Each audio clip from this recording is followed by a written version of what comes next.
Meus caros amigos e amigas, vocês estão no canal Espiritismo Explicado. Antes de começar o nosso vídeo, eu vou te pedir que deixe aí o seu like.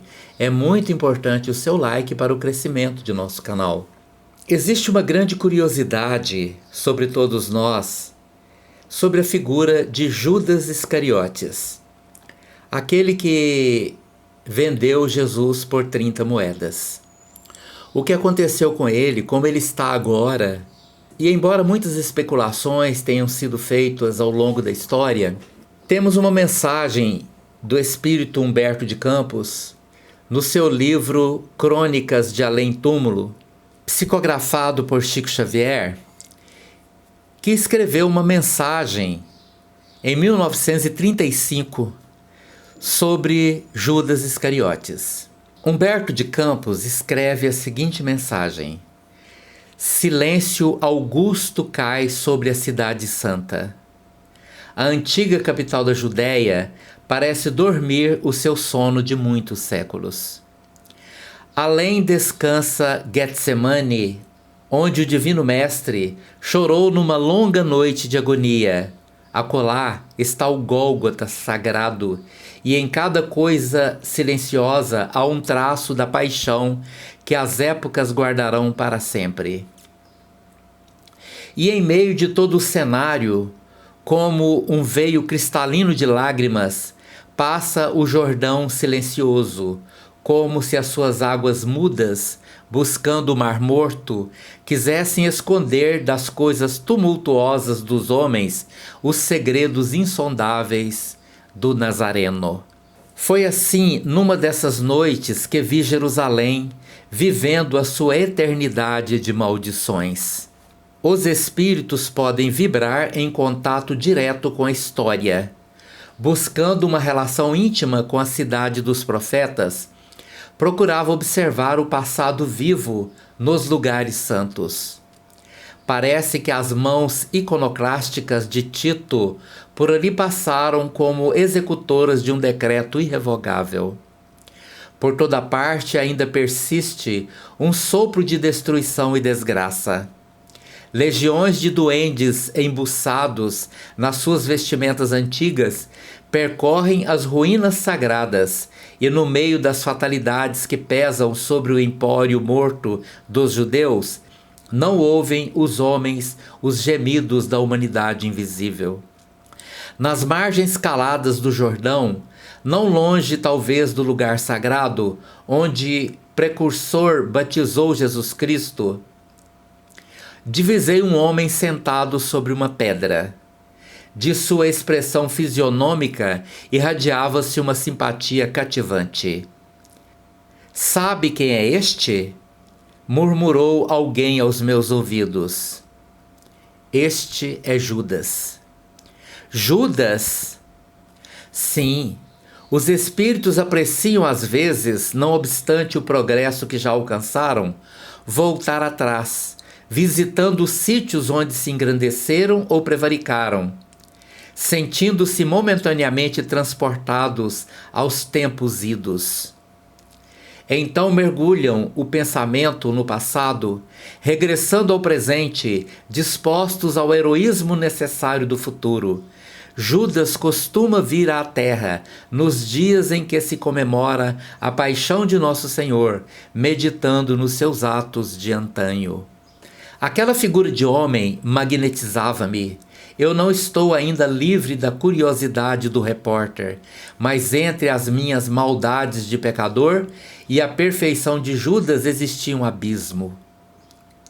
O meu atrevimento, porém, e a santa humildade de seu coração ligaram-se para que eu o atravessasse, procurando ouvi-lo.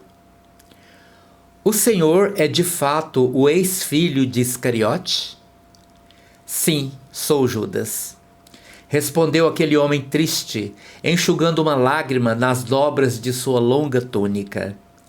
Como Jeremias das Lamentações, contemplo às vezes esta Jerusalém arruinada, meditando no juízo dos homens transitórios. E eu perguntei: É uma verdade tudo quanto reza o Novo Testamento com respeito à sua personalidade na tragédia da condenação de Jesus? E Judas respondeu, em parte. Os escribas que redigiram os evangelhos não atenderam às circunstâncias e às tricas políticas que acima dos meus atos predominaram na nefanda crucificação.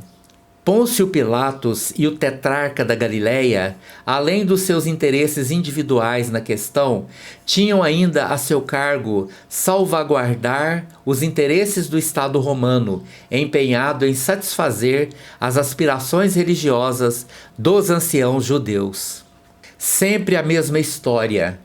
O Sanedrim desejava o reino do céu, pelejando por Jeová a ferro e fogo. Roma queria o reino da terra. Jesus estava entre essas forças antagônicas, com a sua pureza imaculada. Ora, eu era um dos apaixonados pelas ideias socialistas do mestre. Porém, o meu excessivo zelo pela doutrina me fez sacrificar o seu fundador. Acima dos corações, eu via a política única arma com a qual poderia triunfar, e Jesus não obteria nenhuma vitória. Com as suas teorias, nunca poderia conquistar as rédeas do poder, já que, no seu manto de pobre, se sentia possuído de um santo horror à propriedade. Planejei então uma revolta surda, como se projeta hoje em dia na Terra a queda de um chefe de Estado. O mestre passaria a um plano secundário e eu arranjaria colaboradores para uma obra vasta e enérgica, como a que fez mais tarde Constantino I, o Grande, depois de vencer Maxêncio às portas de Roma. O que, aliás, apenas serviu para desvirtuar o cristianismo. Entregando, pois, o mestre a Caifás, não julguei que as coisas atingissem um fim tão lamentável, e, ralado de remorsos, presumi que o suicídio era a única maneira de me redimir aos seus olhos. E chegou a salvar-se pelo arrependimento? Perguntei eu. Não consegui, respondeu Judas. O remorso é uma força preliminar para os trabalhos reparatórios. Depois de minha morte trágica, submergi-me em séculos de sofrimento expiatório da minha falta. Sofri horrores nas perseguições infligidas em Roma aos adeptos da doutrina de Jesus, e as minhas provas culminaram em uma fogueira inquisitorial, onde, imitando o mestre, fui traído, vendido e usurpado. Aqui eu abro uma nota. Ele está falando de Joana d'Arc, na sua reencarnação como Joana d'Arc, onde foi traído, vendido e usurpado e terminou a sua vida numa fogueira. Vítima da felonia e da traição, deixei na terra os derradeiros resquícios de meu crime, na Europa do século XV.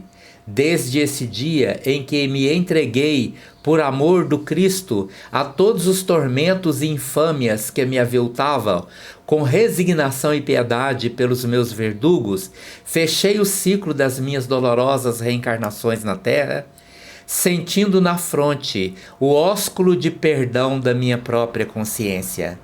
E está hoje meditando nos dias que se foram. Pensei eu com tristeza. Sim, estou recapitulando os fatos que se passaram, e agora, emanado com ele que se acha no seu luminoso reino das alturas, que ainda não é deste mundo, sinto nessas estradas o sinal de seus divinos passos. Vejo ainda na cruz entregando a Deus o seu destino. Sinto a clamorosa injustiça dos companheiros que o abandonaram inteiramente, e me vem uma recordação carinhosa das poucas mulheres que o ampararam no doloroso transe. Em todas as homenagens a ele prestadas, eu sou a figura repugnante do traidor. Olho complacentemente os que me acusam sem refletir se podem atirar a primeira pedra. Sobre o meu nome pesa a maldição milenária, como sobre esses sítios cheios de miséria e de infortúnio. Pessoalmente, porém, estou saciado de justiça, porque já fui absolvido pela minha consciência no tribunal dos suplícios redentores. Quanto ao Divino Mestre, continuou Judas com seus prantos, infinita é a sua misericórdia, e não só para comigo, porque se recebi 30 moedas, vendendo aos seus algozes, há muitos séculos ele está sendo criminosamente vendido no mundo, a grosso e a retalho, por todos os preços em todos os padrões do ouro amoedado. É verdade, concluí, e os novos negociadores do Cristo não se enforcam depois de vendê-lo.